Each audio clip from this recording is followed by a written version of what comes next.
ça des mois et des mois. Elle était activée, elle écoutait des choses, elle voyait des choses. À chaque prière, quand on priait, elle disait toujours, j'ai vu, j'ai vu, j'ai vu. J'ai dit, yes, Seigneur, ça marche ces choses. Ça marche ces choses, ça marche cette activation.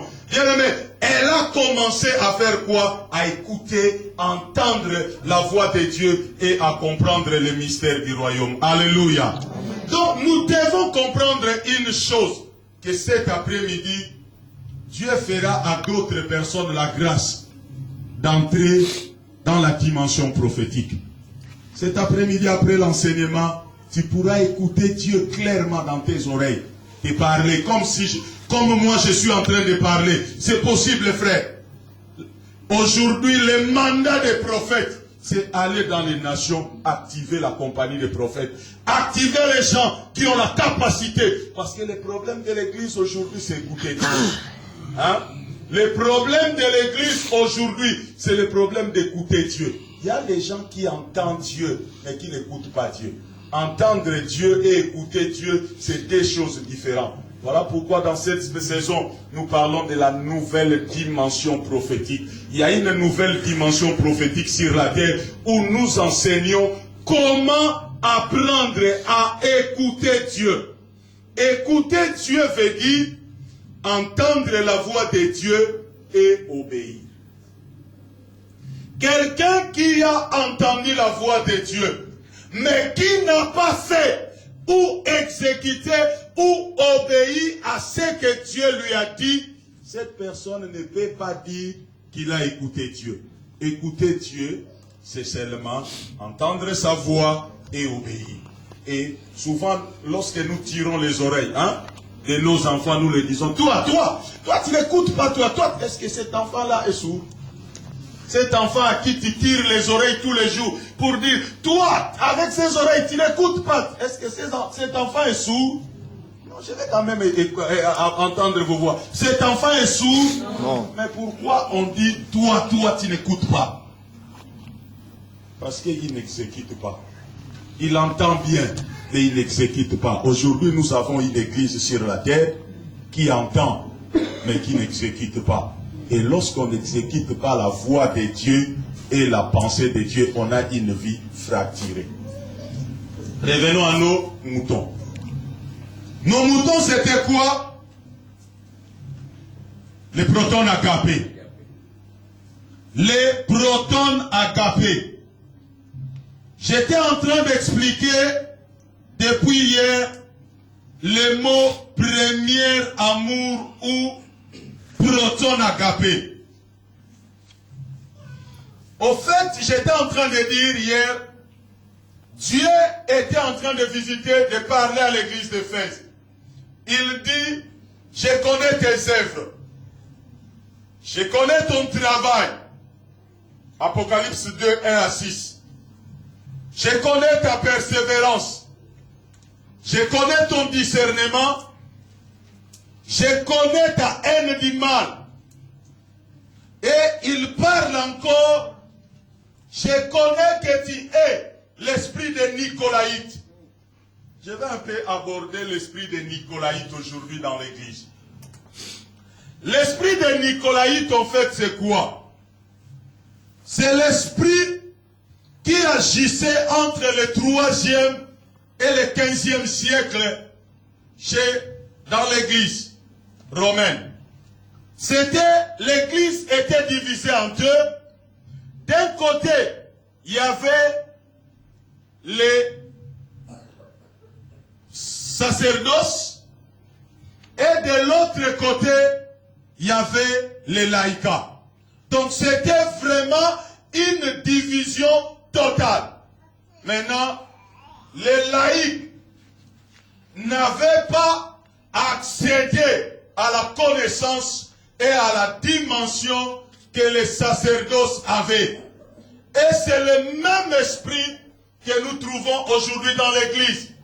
C'est l'esprit où le pasteur est ici dans la connaissance, mais le dernier membre de son église est là.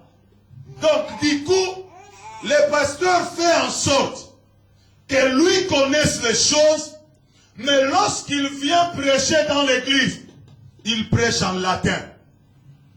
Vous savez, entre le 3e siècle et le 15e siècle, partout dans le monde, on faisait la messe en latin. Hein? Dans Ambandaka, là où nos ancêtres Mongo ne connaissaient même pas le français, mais on leur donnait la messe en latin pour qu'ils ne comprennent rien. C'est la même chose que l'esprit de Nicolaïte amène dans l'église aujourd'hui. Beaucoup de hommes de Dieu prêchent en latin. Cela veut dire quoi? Il est en train de parler dans une des langues que tu connais, mais il fait tout son effort pour que tout ce qu'il dit, que tu ne comprennes rien. Voilà pourquoi, lorsque vous allez dans une église, en sortant de l'église, vous ne savez pas en fait, on a dit quoi. Parce que pendant toute la prédication, le prédicateur ne faisait que sauter, chahuter. Maintenant, pour distraire des gens, de temps en temps, il coupait, il donnait des prophéties qui n'ont ni la tête ni la queue. Il faisait tomber les gens, il revenait dans son verset qu'il prêchait hors contexte. Et du coup, à la fin de toutes choses, dans cette méli-mélo-là, les gens sortent de l'église lorsqu'on leur pose la question, comment ça a été l'église aujourd'hui? Ah! L'église aujourd'hui, c'était chaud! Frère, il fallait être là, frère. C'était chaud, c'était chaud. On a dit au fait quoi à l'église? Pour lui, on n'a rien dit, c'était chaud. Pourquoi? Les prédicateurs étaient en train de parler en latin. Donc les latins, hein? Donc, il élève les choses tellement et il prend les autres, il les laisse plus bas. Et l'esprit de Nicolaïte, c'est aussi quand dans l'église, on essaye de martyriser les sexes faibles, hein, qu'on appelle les sexes faibles, les femmes.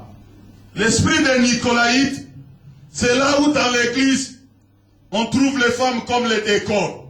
Hein? Vous allez vous voir que dans l'église, moi j'ai mon sac d'ordinateur. J'ai mis ma Bible en plus, ça fait 6 et 7 kilos. Je suis pasteur, je prends toujours mon sac. Moi je ne donne jamais mon sac à quelqu'un. Parce que c'est à moi. Mais vous allez dans l'église, vous verrez le pasteur qui quitte son bureau qui est là-bas. Pour venir ici, à la porte, il donne son sac à quelqu'un pour qu'on porte l'homme de Dieu. Là, lui, il est en train d'aller, il y a une cobée derrière, une proie derrière qui porte le sac de l'homme de Dieu. Maintenant, dis-moi vraiment, qu'est-ce que ça vient faire dans l'église? Le sac, c'est à toi. C'est que tu as mis dedans. Un jour, j'étais en train de dire, si on m'invite pendant un séminaire, dans une église où on fait porter des sacs aux femmes, pour les tourner en ridicule, les jours d'après, quand je viens, je mettrai des briques dans mon sac. Dis-moi, pourquoi on ne met pas des frères au protocole? Les frères sont plus forts que les sœurs. Pourquoi on ne mettrait pas les frères au protocole? C'est l'esprit de Nicolaïte. C'est un esprit où la femme est devenue dans l'église comme un décor. Hein? Donc, c'est comme une image qu'on met dans une situation pour présenter si c'est quoi. Et les femmes aussi qu'on met comme décor dans l'église, regardez-les comment ils sont maquillés, regardez-les comment ils sont habillés, on est scandalisé.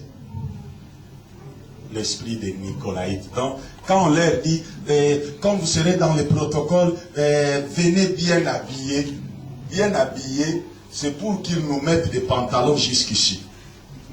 Hein? Des pantalons jusqu'ici, des prisonniers. Vous savez, les pantalons là que vous mettez là jusqu'ici, vous savez, ça vient d'où?